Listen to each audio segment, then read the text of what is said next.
You are a young man on your second military mission in Ukraine aboard a light infantry support armored vehicle, and then you come face to face with a Russian monster weighing over 50 tons that could literally blow you and your crew to smithereens in the blink of an eye. You have three options. Number 1, flee. Number 2, accept your sad fate. Or 3, use your knowledge of video games to exploit the enemy's weakness, destabilize it, and then finish it with a kamikaze drone attack. It's a true story caught on camera in the beginning of January. After completing their training in Germany, this small team set off for their second mission aboard an M2 Bradley. Despite looking like a tank, the Bradley is an IFV, for infantry fighting vehicle. It was designed to transport a small group and also serves as fire support for the infantry in combat. It has a powerful 600 horsepower diesel engine that gives it excellent mobility even on difficult terrain. But all this agility comes at a price: less protection and fewer weapons. It is way lighter than a main battle tank, only 28 tons, which is almost half the weight of the T-90. The vehicle has a pretty decent weapon set: a rapid-fire 25mm cannon, the M242 Bushmaster, two 7.62 light machine guns, and up to 2 anti-tank missile launchers. Its cannon basically fires 2 types of ammo: the incendiary heat round, which is highly explosive and very effective against infantry and non-armored targets, and armor-piercing, which, as you may have already guessed, is ideal for taking down other IFVs, particularly Russian ones.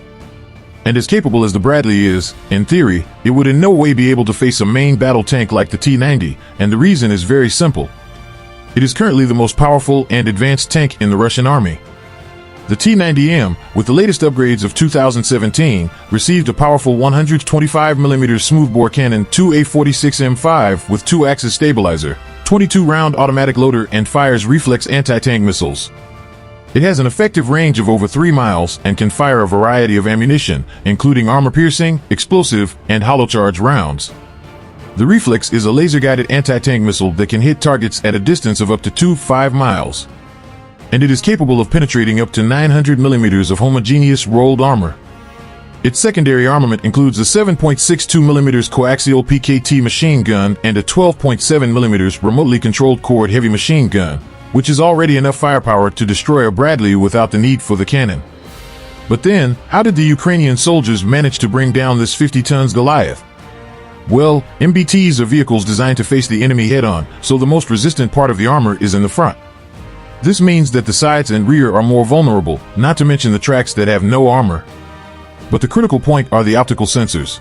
The most modern tanks not only protect against bullets and explosions, but also against biological and nuclear agents, and to avoid any contamination, when in combat, the crew of a tank is hermetically sealed. This closes any and every crevice of the vehicle. Thus, the only way to see anything is through cameras and the periscope. These sensors are located on the outside of the hull and turret, usually sandwiched between the armor plates. Of course, it is not easy to hit these parts, but it also does not mean that it is impossible. 2 or 3 shots in the right places are fully capable of leaving the team inside the tank completely in the dark. And analyzing the images, that's exactly what the Bradley crew managed to do. The Bradley's automatic cannon has an impressive rate of fire of 200 rounds per minute. That's 3 25mm projectiles hitting the target every second. So the chances of something important being hit are very high. According to the interview given by the Bradley crew, armor-piercing ammunition was initially used, but after an unspecified problem, the crew was forced to use explosive ammo. The Bradley commander, identified only as Sari, also said that thanks to his experience in a computer game that did not have the name revealed, but I'm pretty sure everyone here knows, he knew the exact spot he needed to aim to damage the T-90 vision systems and leave it completely disabled.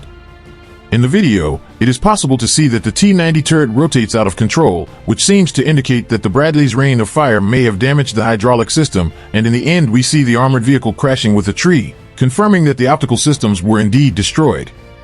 An armored vehicle in this state is the perfect target to be shot down by drones and missiles, and that's why the crew simply ran away for their lives moments before the T-90 was exploded by a kamikaze drone. The Ukrainian crew could have simply turned around and walked away when they saw the Russians, but those young men who were only on their second mission after training in Germany decided to stand firm. This incredible feat only confirms to the whole world that the quality and technology of the equipment, although important in many moments, are nothing without determined and brave warriors. After all, you win wars with guts.